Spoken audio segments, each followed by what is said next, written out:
thank you all for coming tonight, and this is Manoush Zomorodi.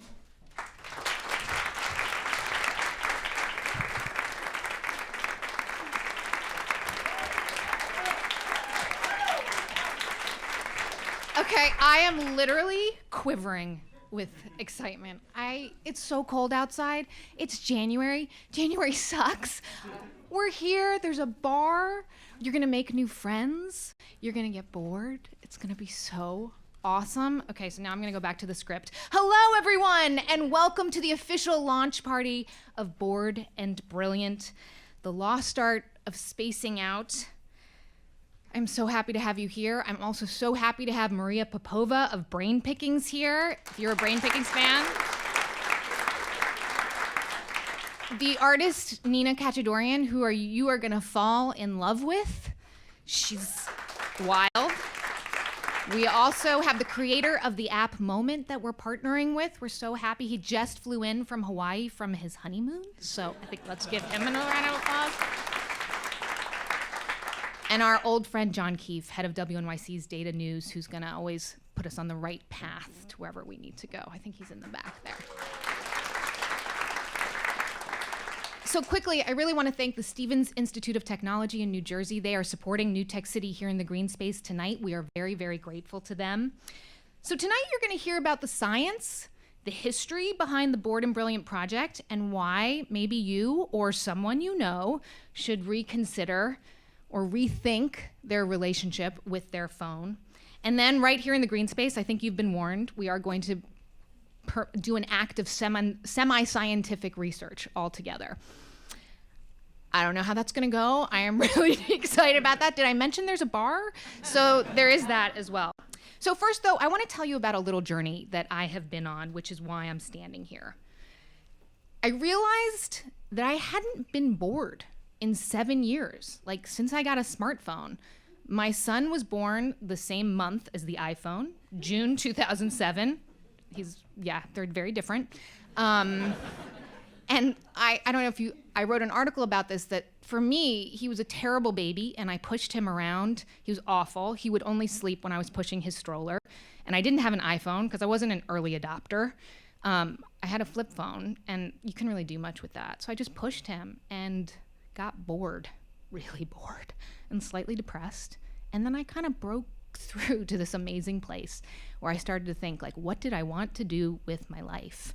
And in part, I have my dream job right now because I got so damn bored 7 years ago. So I am really grateful to boredom. So when I was thinking about this, I was thinking, where did that time go when I used to just space out? Now when I am on the subway, or I'm just walking down the street, it's become like a reflex. I walk outside, it goes to my face. What am I even looking for? I don't even know. I'm just looking at something. And I wondered, was this the case for most people? So I did a little experiment, again, semi-scientific, because that's how we do things at New Tech City. And I'd like to show you the video about this little experiment.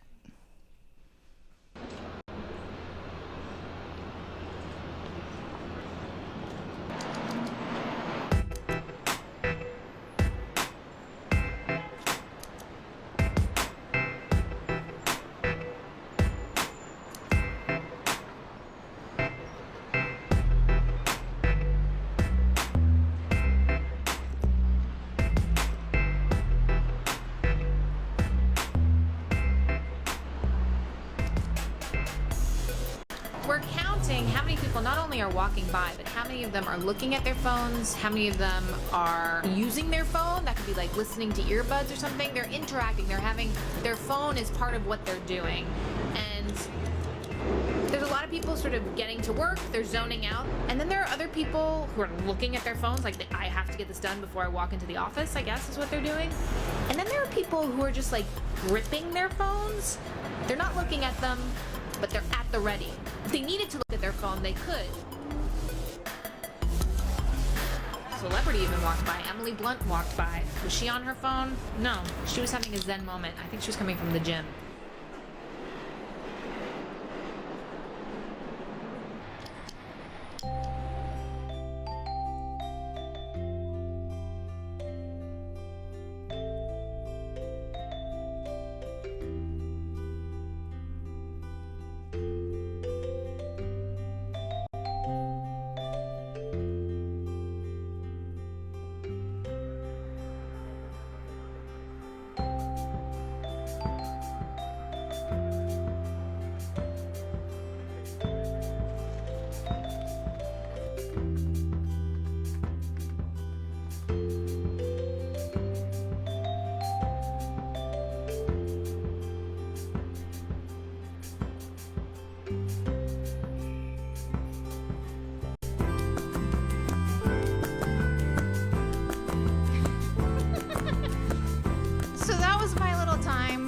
vagrant on the street counting people, and I actually was surprised. I was like, 1 out of 3. I thought it would be more. But if you look at Pew Research, they say that 58% of Americans now own a smartphone.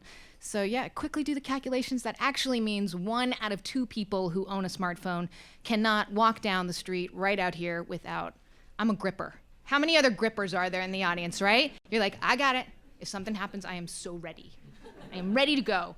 So that's what I wanted to know. Is missing nothingness a problem? Like, what is boredom good for? And could there be consequences for all the boredom that gets disrupted by our phone? So I called a researcher in the UK, psychologist Dr. Sandy Mann. She studies boredom, actually. She's one of the most excitable people I've ever spoken to. She's at the University of Central Lancashire in the UK, and here's what she told me. Once you start daydreaming and allow your mind to really wander, you start thinking a little bit beyond the conscious, a little bit into the subconscious, which allows sort of different connections to take place. It's really awesome, actually. I mean, the answer, we can't give up our phones, right? What do you think the right answer is then? That's the thing. It takes a real stretch of your comfort zone, but when you do it, you suddenly discover things about yourself and about your brain and your capabilities. You come up with some great ideas, whether that's to do with redecorating a house or some great idea of something to cook for dinner that night. I think that we should be bored, and I think we should embrace boredom. So embracing boredom, we want to take Sandy Mann's call to arms.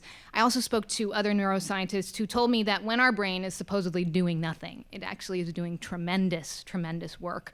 Another term for it is the default mode. This is a term that was coined in 2001. Marcus Reichel, some of you are nodding.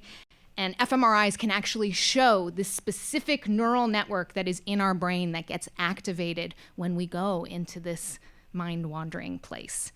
But they don't yet know what happens if we stop going to this place. So that is in part why we decided we wanted to do Bored and Brilliant, and I hope you will too. So since we announced the project on Monday, 7,000 people have signed up. Over 2,500 have opted into the app that we are partnering with to share their data with us. So together we're going to measure our phone usage, and then in the first week of February, we are going to have a week of challenges that will get us rethinking our relationship with our phone, and then I think bring us to a more creative place. And you're going to hear more details about that. Okay, so very shortly, we're going to reenact Dr. Sandy Mann's test that she did, the 2 cups test. There's a twist. So if you listen to the podcast, how many of you listen to the podcast? Yeah, you're not ahead of the game. There's a twist here, all right? So, but first, to get us pumped up about boredom and to really dissect where boredom and creativity fit into our lives and where they intersect, I am so thrilled to invite to the stage 2 people who love to get bored and have really built their careers on it, the founder of Brain Pickings, Maria Popova, and the artist Nina Katchadourian.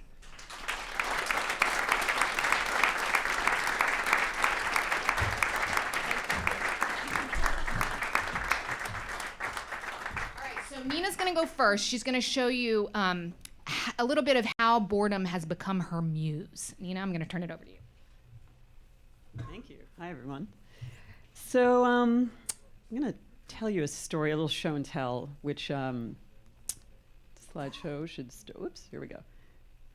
First slide. Is it up? Other way. There's one before this one. New Tech City. That's me. Slides. All right, I'm just going to tell you the story. We old-fashioned. can skip the first slide. Here's what happened. In 2010, I was on a flight headed from LaGuardia to Atlanta, and I sat down on my seat and I thought, here is 2.5 hours of perfectly good time ahead of me. And why is it that somehow the impulse is to consider this time like already wasted, bad, useless, completely devoid of any potential, boring, etc. And I thought, instead of doing that, maybe what I could try to do is to think about this time the way that I would try to be thinking about time in my studio, where I was trying to be alert and optimistic and open to the potential of what could happen in that moment, and furiously creative if possible. And I thought, why don't I just give myself that task? I'm just going to try to make things the entire way to Atlanta. And I only had what I had with me because I hadn't planned this.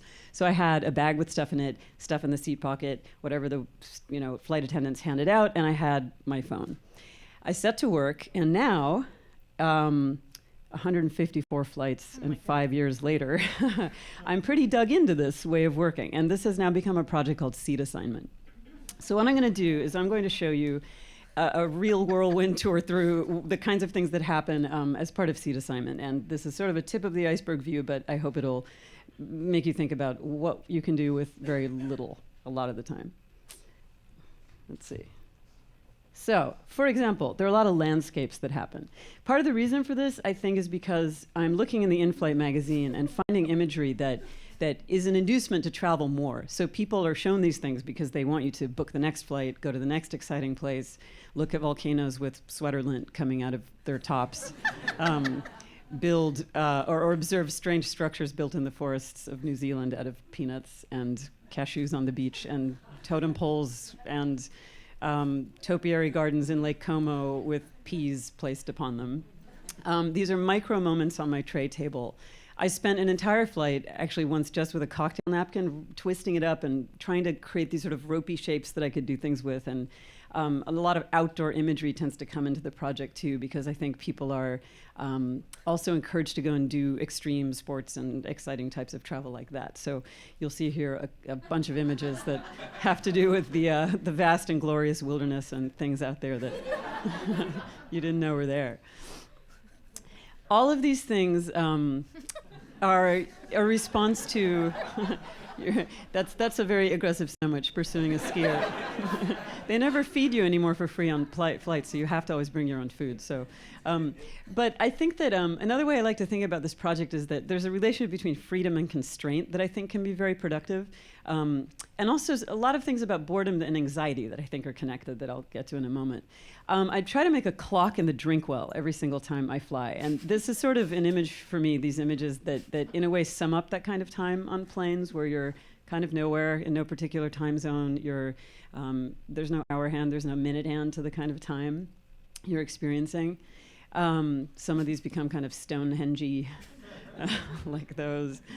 I also try to make a log pile in the drink well most flights, especially when I have a very manly man sitting beside me. There's a really nice expression in Scandinavia where instead of saying the grass is always greener on the neighbor's lawn, like we say, they talk about log pile envy. So these are trying to induce a kind of log pile envy in the guy beside me. The question I get a lot is, what does the person next to you think while I'm building these things? And it's actually a little bit depressing. On 154 flights, I've had exactly 3 people ask me questions, ever. Like, they don't want to know, or they are not that curious, or they don't notice it because it's happening with a cell phone, and I look like a bored person, which is the very thing I'm trying not to be. Boredom is in some ways my cover for this whole project. But I do look at the people next to me, and I often look at them in the seatbelt buckle, which becomes a kind of spy camera that is very useful, and I'm really careful to have them not notice what I'm doing in this moment. I think this woman actually kind of looked across the aisle. I only noticed later she might have been noticing me. There's another category called high-altitude spirit photography. And here with these images, I'm not even adding anything to the page. I'm just reflecting the light off of a shiny magazine surface and trying to create these sort of ghosts and strange apparitions, people who are being dematerialized or possessed and enraptured and sort of swept away, breathing fire perhaps, or on fire, like this albatross you see here. Here's a dog with a ghost above him, and here's another dog that doesn't see the ghost behind him. I also think a lot about things that can go wrong. I'm a little bit disaster-minded, I have to admit, and this was made out of lifesavers that I sucked down really thin and then made this SOS sign out of. But I think about natural disasters. By now you've noticed that pretzels are a favorite building material. They are very useful to crumble and sprinkle on top of images in the magazines, for example. This is a really close call, the car speeding away here. This is a terrible road trip, more sweater lint used as smoke. And then I like to also find images in the airline magazine of the airplane and to sort of puncture those, to kind of try to dig into this safe, contained space that we are sealed inside of. So there are a lot of these friendly fingers. Friendly fingers. They follow you on vacation too, the fingers. That's a sick finger. That's another sort of bad health crisis fantasy moment, I guess, made out of more cocktail napkins and some string that I think came off of something I was wearing. That's a relationship problem of some kind. I hope they work out.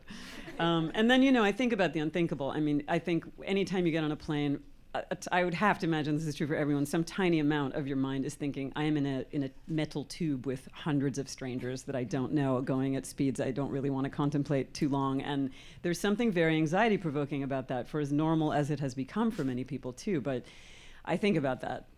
And this happened one day in front of me, which, was a little bit sort of shocking to suddenly see and recognize. And at this moment, I really hope the person next to me wasn't paying attention.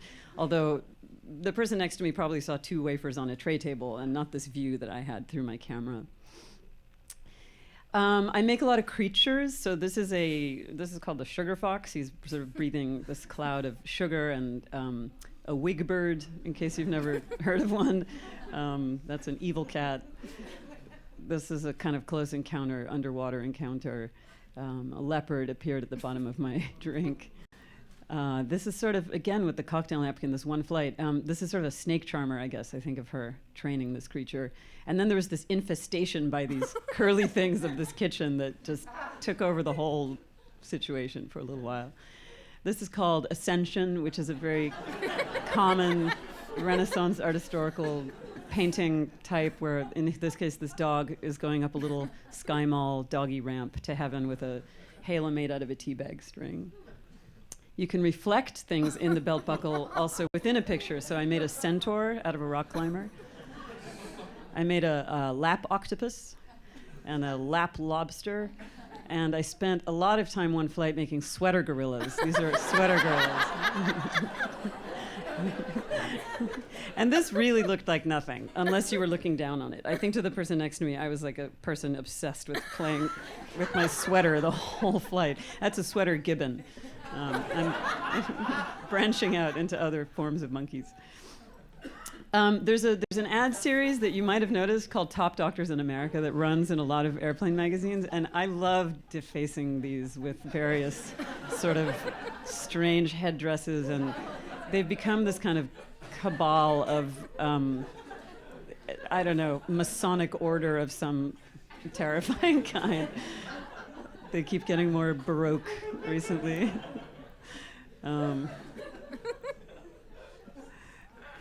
And then there's a subject that I'm really fond of right now called proposals for public sculpture. I do a lot of public art as well, and I'm sort of always really amused by these sort of particular types of public art sculptures that appear, grand in front of buildings or in public sculpture parks. And so I'm always trying to kind of imitate these. This is an airport piece of art. That's my little miniature Storm King with, again, 2 lifesavers kind of made into this very minimalist sculpture. And this is sort of Storm King in summer, I guess. And then this is sort of a new technique. Actually, I'm excited about this. When you have a window seat and you have a magazine, a really bright light coming in through the window, you can lift a page of the magazine and make the front and the back images kind of merge with one another by blasting light through it. So there are all these accidental images that I just, I read magazines sideways now to find, and you never really know what's going to be in any magazine. It's become very exciting to read magazines.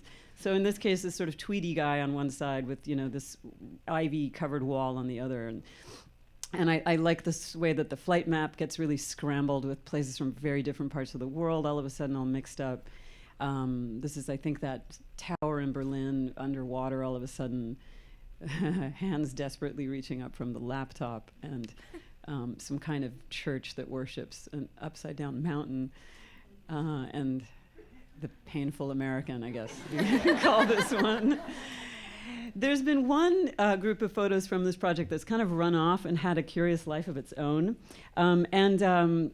you may have seen these. They've had a sort of very weird viral moment a couple times now. But the backstory is that I was on a very long flight to New Zealand for an exhibition there and for residency. And I told the people there what I'd really like to do is have this show that focused on seat assignment, but I was going to make the whole show on the way to New Zealand. The whole thing on one flight. Just, really turn the screws on myself and see if these things that I hold dear, like the world is an interesting place and, all these things are possible, we don't believe are possible, and all this optimism, I was going to really put that to the test and see if I would still be wanting to make things, 20 hours into traveling.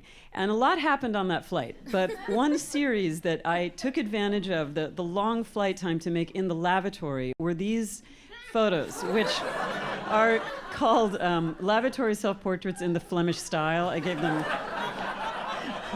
a very uptight, art historical sounding title. And it's really just the way that everything else happens. It's what I have on me, what I've got around me, handheld cell phone.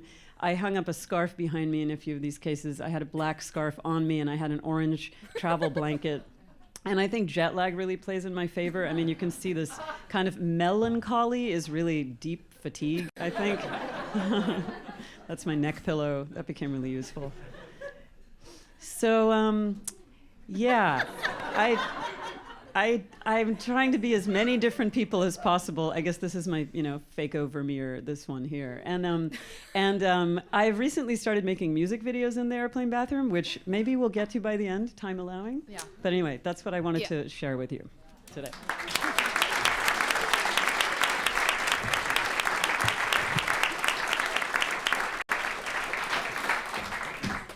Oh my God, right? Like, I will never get on an airplane the same way ever again. And I know what my children are doing on the next flight, too. I'll tell you that. So, Maria, text. Let's go to text. I know when you and I first sort of got to know each other, and you're dear friends with Alex, who I work with, and he was saying, Maria's really thinking about this whole way that she produces so much wonderful content for her blog, and yet she needs to find the space to let the magic happen. And on the one hand, to run a blog and post as much as you do, that takes real discipline. On the other hand, you do it in a way, real divergent thinking, connecting things in ways that a lot of us haven't thought of. It's why I love to read brain pickings.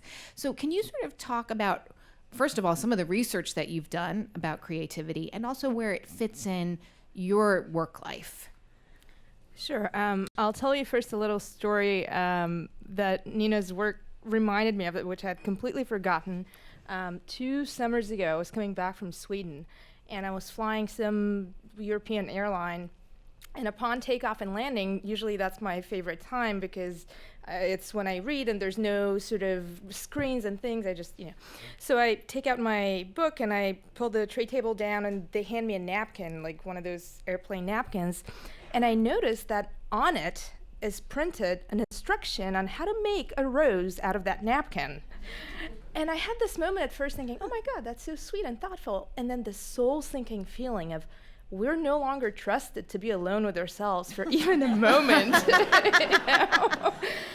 And I mean, strangely, I think as far as creativity goes, every thinker that has thought about this since Aristotle, even before that, has in some way articulated the need for this moment of incubation for ideas to sort of fit with one another, which is divergent thinking, is the combination of these different, modes of different disciplines, different eras, sensibilities.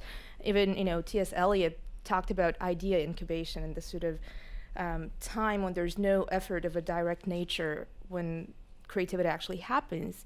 But we don't have a tolerance for that anymore because we treat boredom as Ebola. It needs to be eradicated.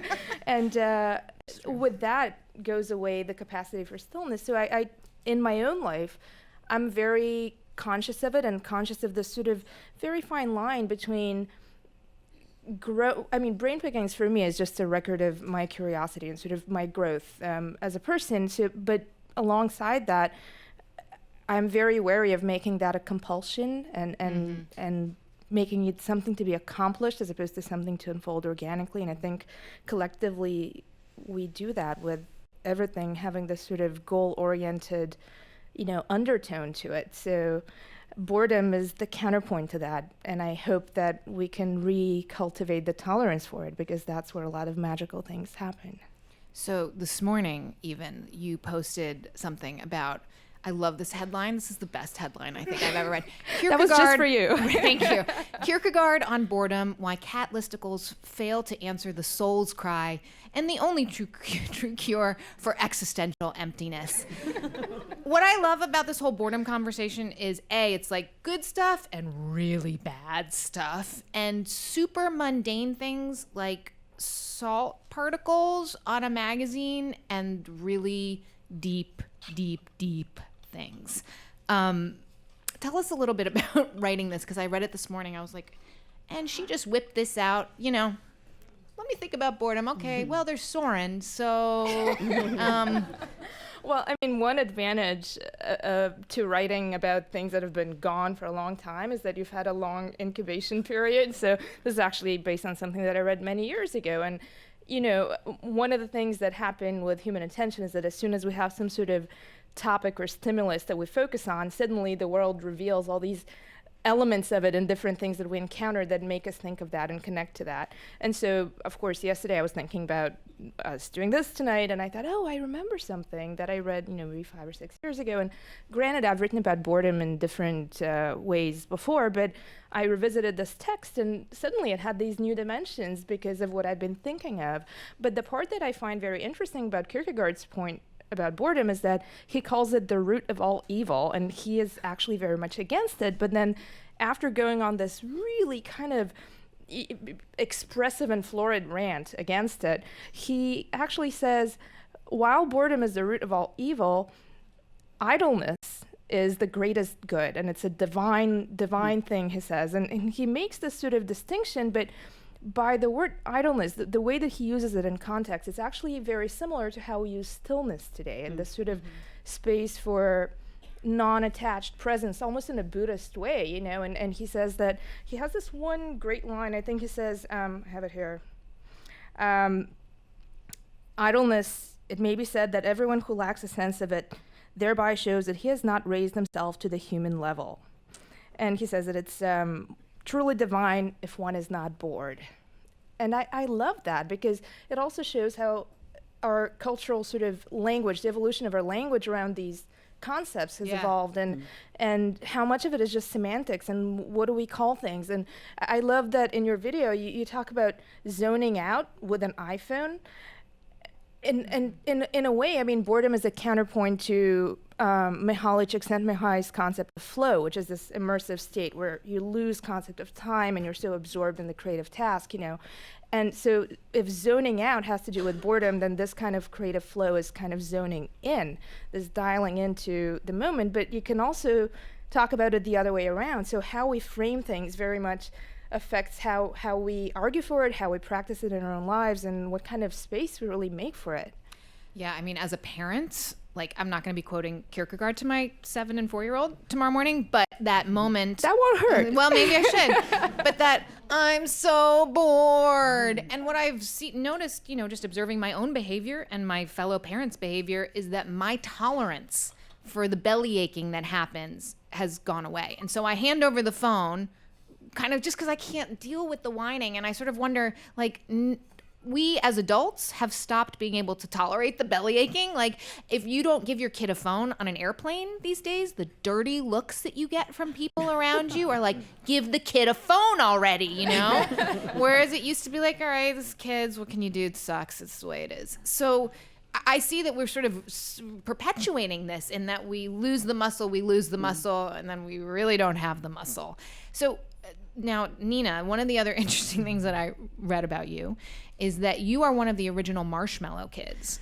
It's true. Yeah.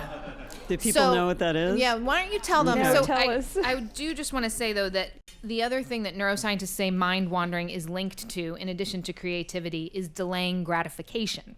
Back to the children thing. So Tell The people. experiment? Yes, Oh the my experiment. God. I wanted know to hand that? out marshmallows with beers tonight. Yeah.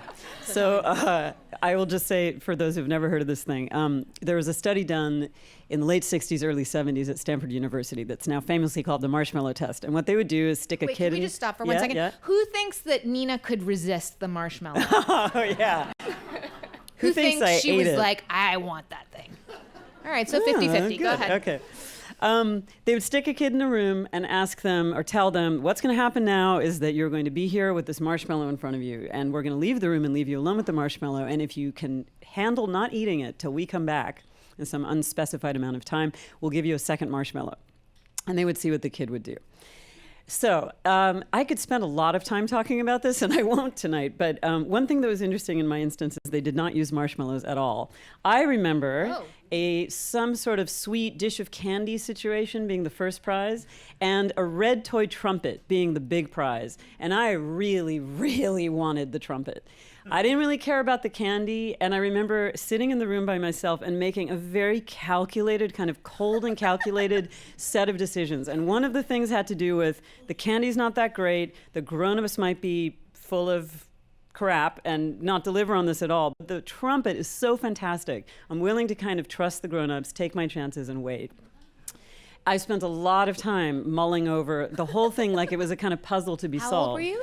3.5, 4. Oh, God. I mean, I remember, I think, a lot about that day. It's a point of total obsession, this experiment for me. I'm working on an art project about it right now, actually. But I think that I've been thinking about it in the context of boredom, in part for the reasons you brought up. But there's also a way where they've discovered that the kids who managed to wait found ways to distract themselves from the agony of waiting. And learning how to distract yourself in situations where you are anxious or ill at ease, or in some ways, arguably like what I am on an airplane is sort of low-grade anxious. So this project that I get to absorb myself in makes it very easy to sort of, that the thing you just mentioned, Maria, of being sort of absorbed in the joy of making something, being completely and thoroughly like wrapped up in that moment of I've got to, balance the teabag string right on the dog's head, and I'm not giving up until I can do this. And my God, like that just felt so good, and now an hour just went by, So I think that anxiety and boredom also have a very interesting kind of relationship. But one thing about the parenting situation, I actually think the person who has written the most interesting things on boredom was the psychoanalyst and writer Adam Phillips, and he has a tiny little essay collection called On Kissing, Tickling, and Being Bored, and the one essay that is called On Being Bored, he talks about boredom as a kind of developmental achievement for the child, and this sort of capacity for tolerating something, the outcome of which is uncertain. And of course, now we have all the research about uncertainty and creativity being correlated, But he uses this phrase about parenting. He says, how often the child's boredom is met by that most perplexing form of disapproval, the adult's wish to distract him. And I think this has become so pathological in our culture. Yeah. And there is, to a child, a sense of disapproval in a parent sticking something in their face and saying, you're not supposed to be having the experience you're having. Get away from it, sort of escape this experience.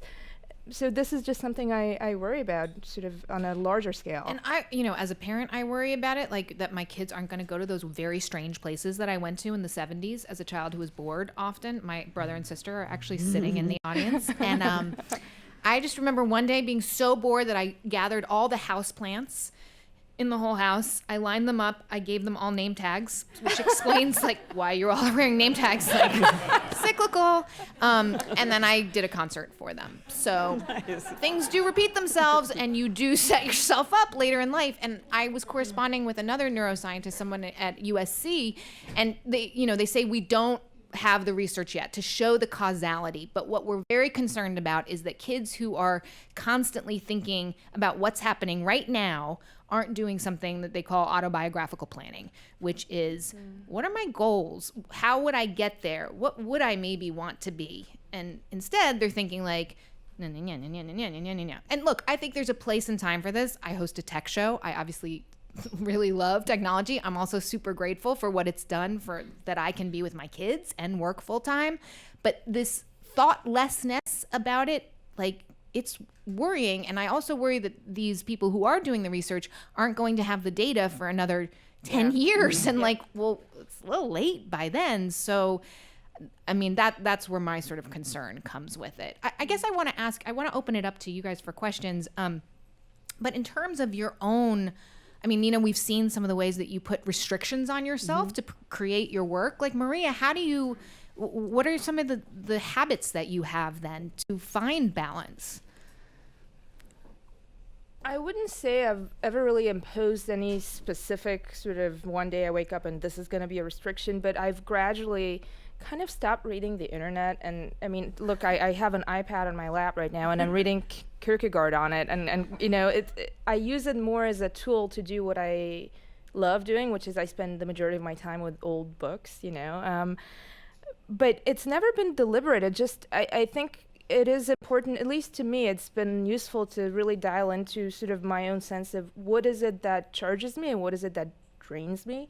And spending time on the internet, by and large, drains me, you know, and spending time with, and the thing is, I have no bias toward or against the medium of how we contemplate ideas, whether it's a book, whether it's a web page, whether it's whatever.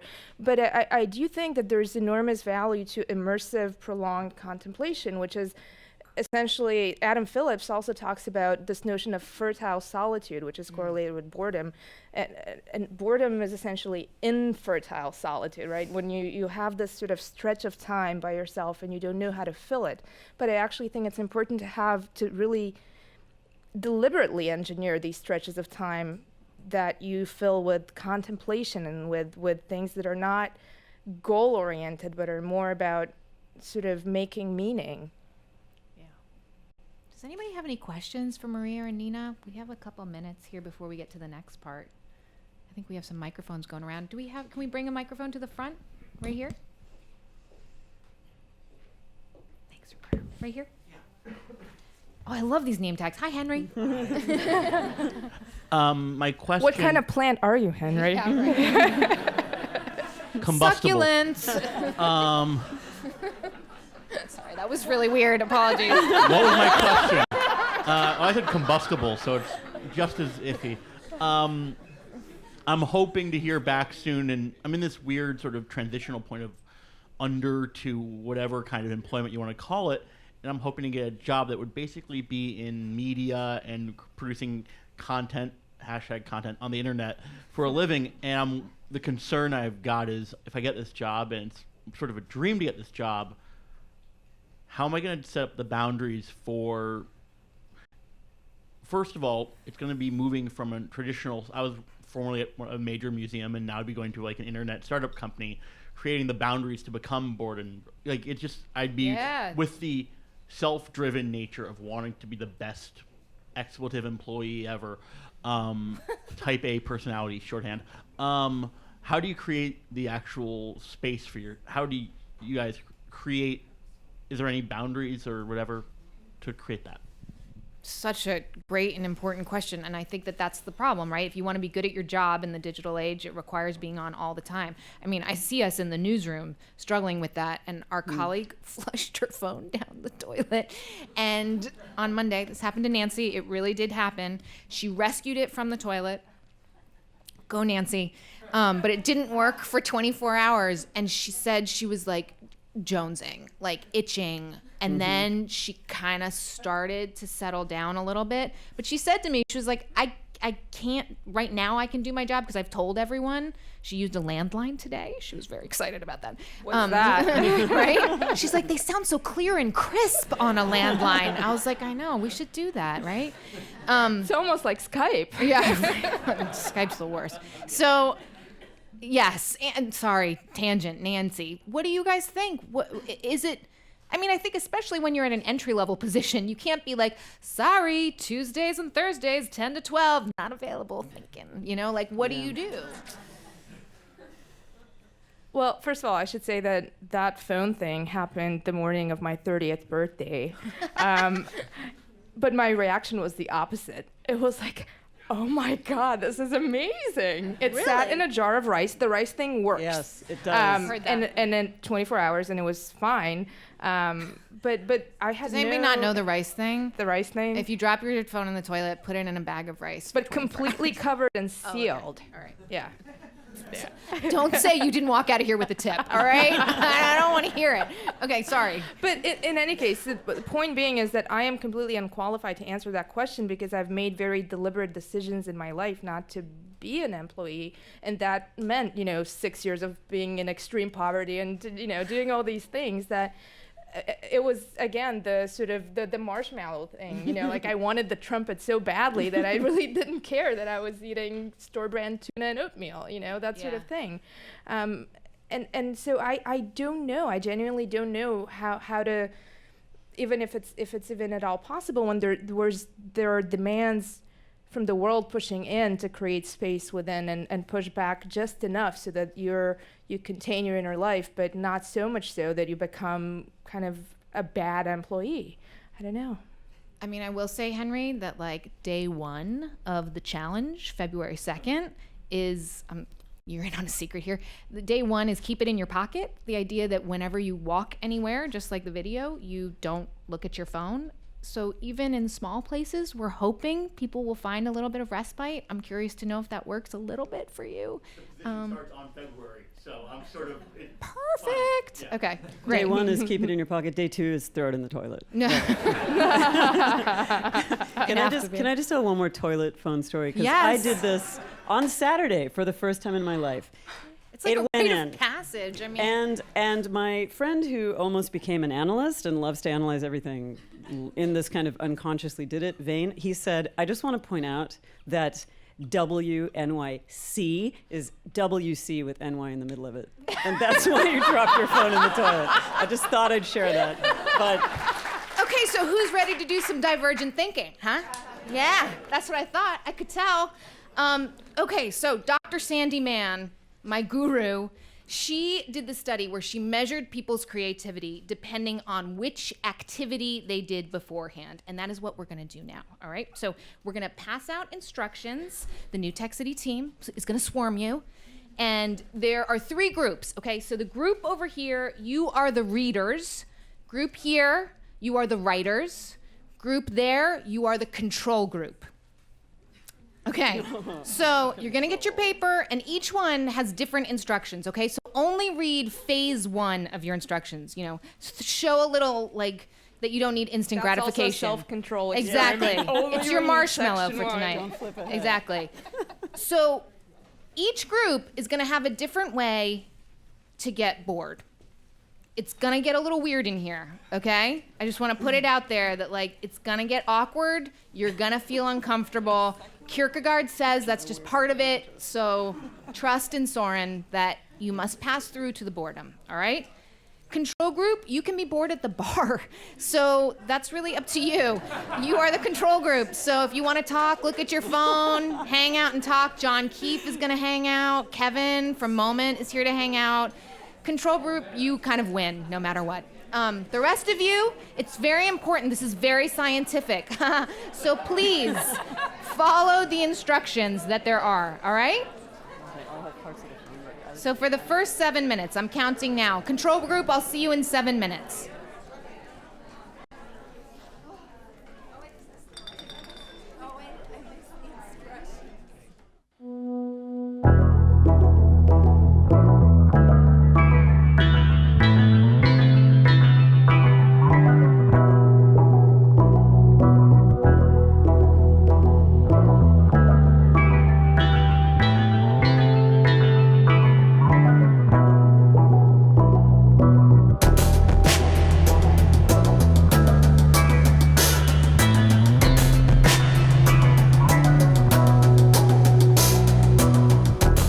Okay, so I want to ask you, before we go to phase 2, how many of you, you got bored?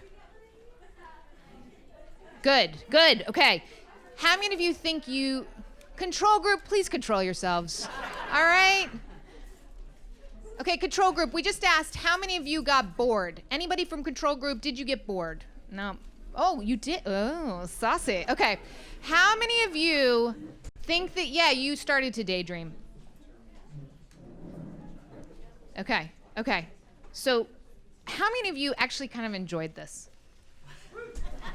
All right, well, that's worrying, first of all. Second of all, in Sandy Mann's research, you would have been culled from the group, but we're not going to do that here. We understand that the circumstances are a little different than being like, you know, some mid-country UK university. All right, so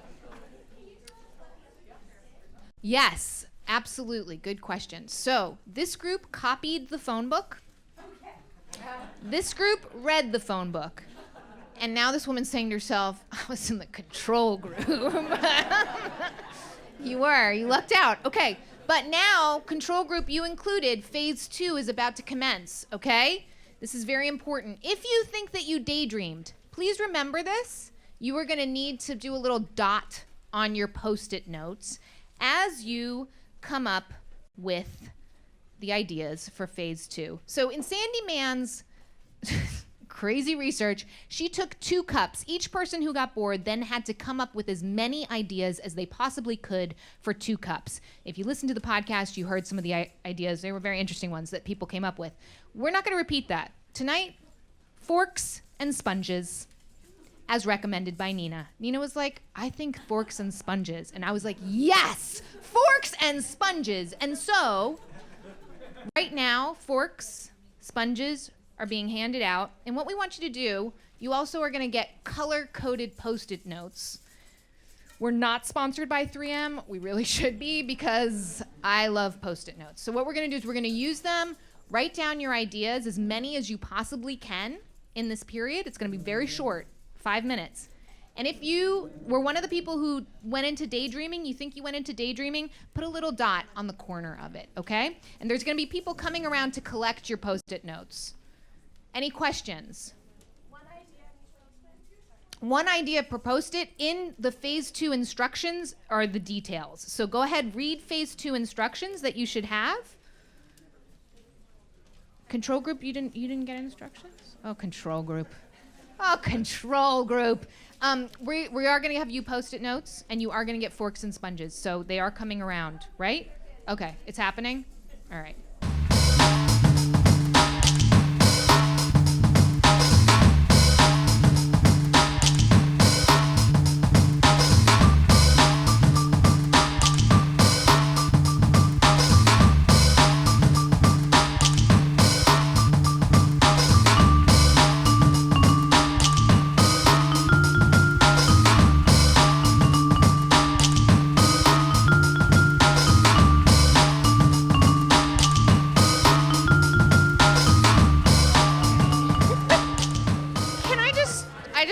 Back here. And all right, come on back, everybody. We're gonna wrap this up. So first of all, I just have to say thank you for humoring me, which is like, I was like, let's recreate this study in the Greene Space. People were like, yeah, no, let's not do that. I was like, let's just try. So I'm really grateful. Somebody just yawned. Thank you. Like, thanks, man. It's a good compliment. Okay, so Dr. Sandy Mann, right? Here's the thing. Obviously, this is not a laboratory. However, so what she did is she had people do a control group who could do whatever they wanted for 20 minutes, another group who read the phone book for 20 minutes, and another group who copied out the phone book for 20 minutes. Now, what is so interesting about this to me is that the control group, whatevs, all right? But then it comes down to the group who wrote out the phone book and the group that just read the phone book. And I thought, like, well, writing it is way more boring, right? But it turns out that the group who copied out the phone book came up with perfectly creative ideas for these 2 cups, but they were all kind of like, eat cereal out of it, use it as a plant holder, all the things that sort of make sense, right, with 2 cups. But the group that was reading the phone book, they got so much more bored that they came up with some crazy stuff, like musical instruments and earrings and telephones and like Madonna-style cups, like really got out there. So what we wanted to see in our extremely unscientific way is if the results would be the same. So there's 2 things that we're sort of looking for. It's quantity of ideas and then quality, essentially. Like, just how creative did they get? Did they do something like, okay, yeah, fork, you eat with a fork? Or did they, like, I don't know, stab someone? It could be anything, right? Like, it really could be anything. So our heads of creativity are appropriately Maria and Nina. They are now reading, scratching their heads, and they're going to choose some of their favorites. But just looking at the colors, it's I think it's pretty even, actually, with the numbers. No? What do you guys think? The blue? Ah, that is true. We did not put in the other factor, which was alcohol, which did not happen in Sandy Man's laboratory. So keeping that in mind, some of the variables tonight could be slightly off, and when we publish our paper, we'll be sure to keep those in mind. So I'm going to let them sort of figure out what happened. What do you think? It's hard? You guys were admirably productive. But I also want to say, some of you don't understand that the sticky side of the Post-it note is not the side you write on. So you can practice that in the meantime while we That decide. measures something else, I guess. Okay, so I'm going to give you guys... all right, ladies. How much time do we You have? have like 2 minutes, all right? Okay. Okay, so after they deliver their verdict, we're going to have one last final part. And this is going to sort of, in my fantasy here, bring it all home. And we're going to talk to Kevin Holesh, the reason why he actually decided to make an app that measures how much you use your phone. We're going to delve into his twisted mind.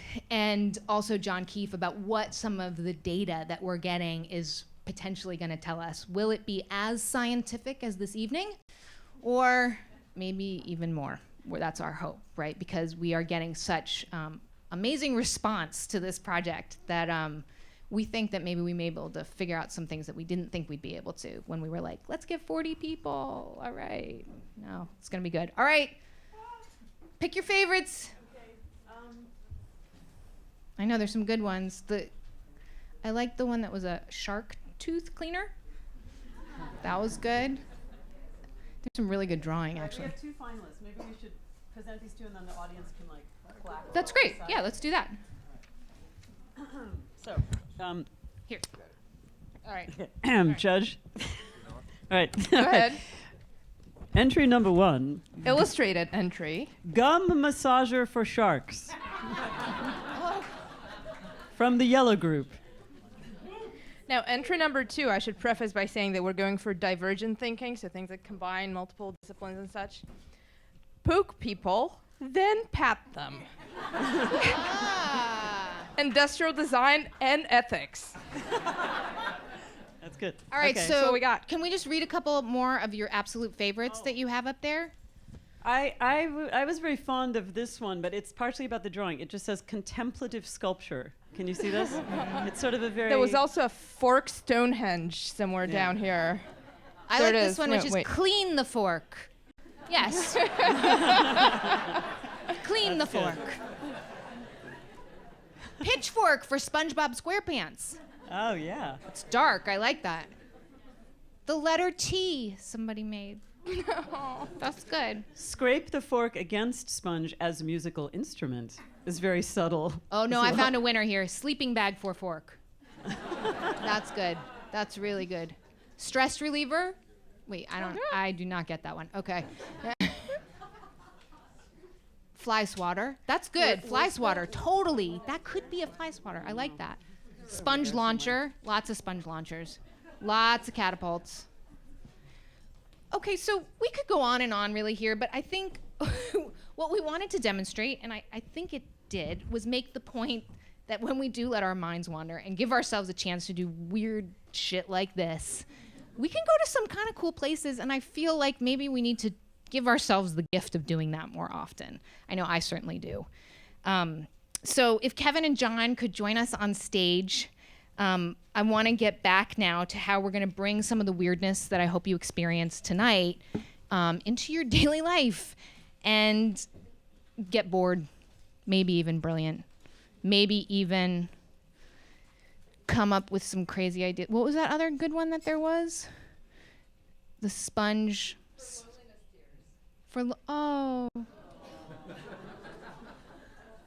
Don't say you didn't laugh and cry tonight, all right? All right, let me hand this back. So I'm hoping to turn this very last section into more of a discussion amongst all of us. I know control group, you all know each other very well. But I want to just sort of talk, Kevin, the app. Okay, so Kevin lands. He's like on his way back from Hawaii from his honeymoon. He doesn't live here. He lives in Pittsburgh. He's like, I'll come to New York. And he's like, yeah, we're getting like 60 more signups an hour. Is that what you said? About 1 minute. Okay, so tell the story briefly, if you don't mind, of why you decided to come up with this app. And if you haven't experienced the Moment app, what it does is it measures not only how much time you spent on your phone every day, but how many times you pick it up to check it. Yeah. It's brutal seeing the numbers, like brutal. And as we go into this first phase of the project, this is an observation phase where you're just sort of being a control group for yourself, just observing your own behavior, going about your business, and seeing what is your baseline. So, Kevin, tell us. Sure. So Moment basically tracks how much you use your iPhone. And I came up with the idea after I moved in with my fiance at the time, about a year ago. For the first couple weeks, it was great. We were doing like all the romantic comedy things and like cooking dinner together and, that kind of thing. And, after about 2 weeks or so, we started to, just settle back into what we were doing prior to that. And that's, watching TV and mostly zoning out on our phones. For her, it was checking Instagram. She's a photographer. She's very visual. And me, it was Twitter, keeping up with, computer nerds type news. So then, actually thinking back on it, I went for a run, and that's when I usually do most of my good thinking, and I came up with the idea to track how much I was on my phone because I didn't know of a way to do that. And I knew from my Fitbit and like the steps that I take, that kind of helped me, become aware of how many steps I was taking and then improve that. So I figured I could apply that to my iPhone use as well. Don't you love developers? They're like, problem? I will solve it. I will quantify and solve. Exactly. And you sort of said that Mandy wasn't so psyched when you were like, honey, I built an app for us to rethink our relationship. She was like, awesome. Yeah, it's funny. It's funny you say that. I actually installed it on her phone. Whenever I got something working, I installed it on her phone without her knowing. So all of a sudden she hit 90 minutes or something and the thunderstorm hit and she was like, what's happening to my phone? She thought it was one of those like Amber Alert kind of things or like a weather alert, but I had to explain like, oh, I've tried this app and there it is. Just remember they just got back from their honeymoon, so it Yeah, all worked it's out. all good. Yeah, It's all good. It worked out. Yeah. So, John, when you and Kevin have been talking a lot, what is some of the data that you're going to get? Keeping in mind it is all aggregate for now, right? Right. So we have a little bit of an experience with this.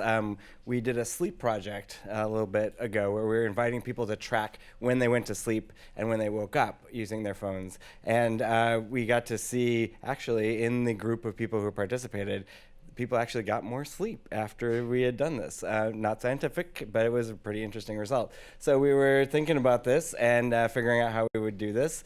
Kevin is going to be collecting the data because in the Moment app, you can say, I'm participating in the New Tech City event.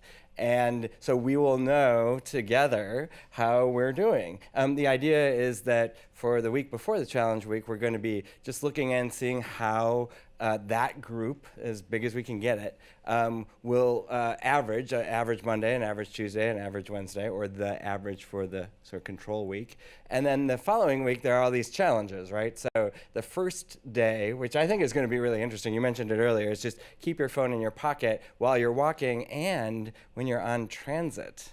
I've been using his app, and I realized that it's like I'm on the subway doing what I do on the subway. You read, what else are you going to do on the subway? And I thought, this is never going to work because we are a commuting city. And I was like, no, wait, that's the point. Put it in your pocket and look around and look, there are interesting people around here. Wow. And I started to think about what I could think about on the subway, not on my phone. So we're going to be able to see if you make the effort not to do that, can we see the numbers that you're on, the minutes that you're on your phone go down. What's funny is I think some people are taking it already to an extreme. A woman emailed us and was like, I've signed up all my teenagers and we're going to do it as a family. They're challenging each other. So even if not the data, that family's going to use it as the data. And the All Things Considered team at NPR are challenging each other as well. So this is a thing to do with your loved ones and friends as well. So what, and Kevin, for you, is this anything, like when you made the app, you made it for Mandy. And me. And for you, sure. of course. Oh, yeah. Yeah, you especially, right? Yeah. Tell me what your numbers were at the beginning and where you are now. So when I first started, I was probably about 2 hours a day, 120 minutes, and now I'm down to about 60 a day. Yeah. I know, I feel And like even less on the honeymoon, for sure. But it is. I mean, the way we talk about it is almost like you said it to me. It was like cigarettes. You were That's like, well, what it I was sounded at like, yeah. like 120, and then I got it down to 110, and blah blah blah. And I should mention also that actually you were low because according to recent statistics, the average mobile consumer spends 2 hours and 57 minutes a day on a mobile gadget. So. That's a lot.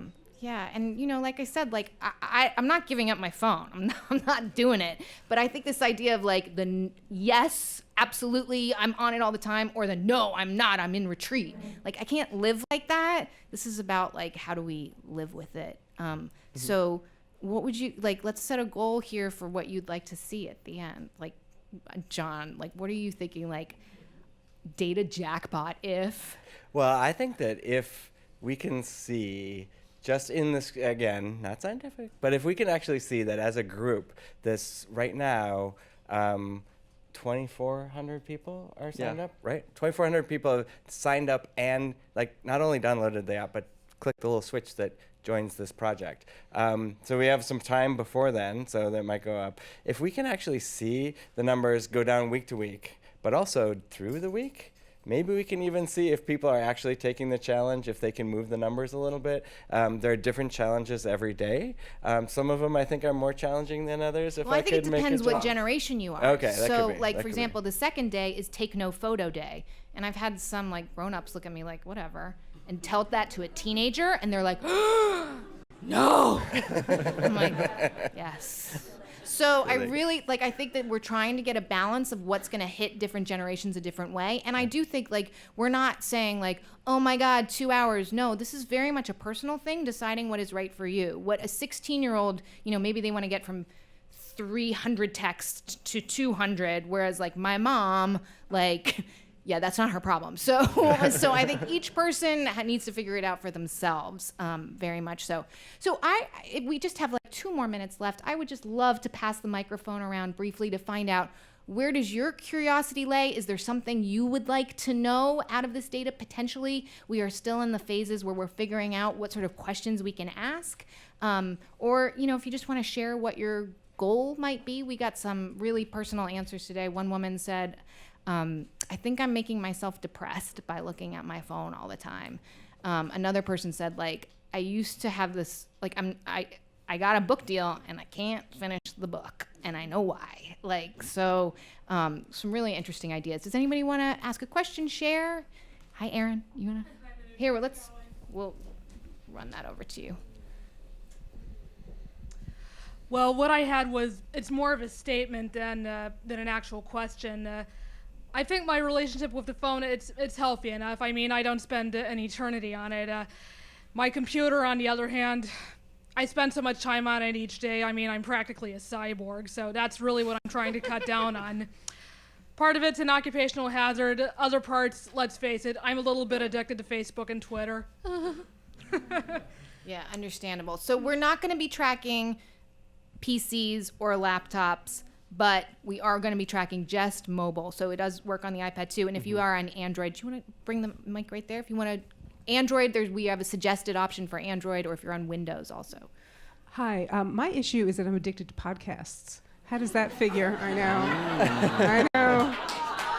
I have 70 on mine. Such a good quandary to have. And I'm not brown nosing, honestly. Yours and everybody else's. So. What do you say to, I'm sorry, what's your name? Adrian. Do they count? How does that work? So podcasts don't count. Listening to music, that stuff isn't really like actively on your screen. It's really, Moment's really designed to measure screen time. Okay. But you know what? They count for me. They count. I'm sorry, but like they count because that makes me think about other stuff, and it's not like this. I was walking back from the gym, and like it's an annoying walk. I put on a podcast, and like no, just frickin' be with your thoughts for like 5 minutes. It's okay, you know? Yeah. But how do you know that? How does Moment know that it's a podcast and not just screen time? Like how does it distinguish? It tracks when your screen's on. I mean, if you're listening to a podcast and your screen's on, checking email, it'll know it's doing that. But if it's just listening to a podcast and the screen's off and your phone's locked, it doesn't count that. One more back there. There are a lot of ironies in this, by the way. Yes, there are. It's when very paradoxical. When you tell people you're going to try to not use your phone, but the first thing you need to do is download an app. It confuses people. So they run into this. That was actually my question. Does your app track how many times you use your app? It doesn't, but that's interesting. Yeah, it should, but it doesn't. Hopefully, you're not using it that much. Isn't that a bit like a cigarette company saying, stop smoking by smoking our cigarettes? Sure, yeah. I mean, the app is sort of really not designed to be used. The app itself doesn't do a whole lot other than track your time and say 29 minutes. But here's the difference, right? Okay? The difference is you can give up tobacco. You're going to be just fine. I need my phone. Like I really do. I have little kids. I have a team that I need to stay in touch with. The reason I can leave here and have dinner with my children is because I can be in touch with them. And so I think, I've heard people who have eating disorders describe it the same way. You can't give up food, but you have to figure out a healthy relationship with it, So it's different. I do think it's different. And I really want to explore, can I find this way without going on a yoga retreat or without binging like I am now, which is like 2 dots. You're going to hear an episode about this. I have a problem. I have a problem. So something's going on in my brain where I must connect these damn dots. Anyway, so the point is, I really want to try. And maybe we haven't come up with the right things, and maybe you stumble on something. And I want you to tell us, this is our chance to try it out together. So that's what I'm psyched about. We have to wrap it up. We have a story booth in the back. You can be interviewed there, leave a thought, leave a question. We are way interactive with our awesome producer, Ariana Tobin. We are collecting answers. We want to hear stories. If you feel the motivated, record a voice memo on your app. We also have a voicemail line you can call and leave us a message. All of this is going to be worked into the podcast over the weeks to come. And then when we're going to hit it hard on February 2nd, I am so psyched. Yes. Moment app. If you just search the App Store on your iPhone for Moment, it'll come up. Or go to newtechcity.org/board. We have all the instructions there. I want to thank the New Tech City team from the bottom of my heart. Also the Greene Space team, Theodora, Sarah, and Sahar. Thank you for getting the beautiful artwork done. We love it so much. And I especially want to thank Nina and Maria and you guys. Thank you. And you, because this is how it's going to happen. So thank you.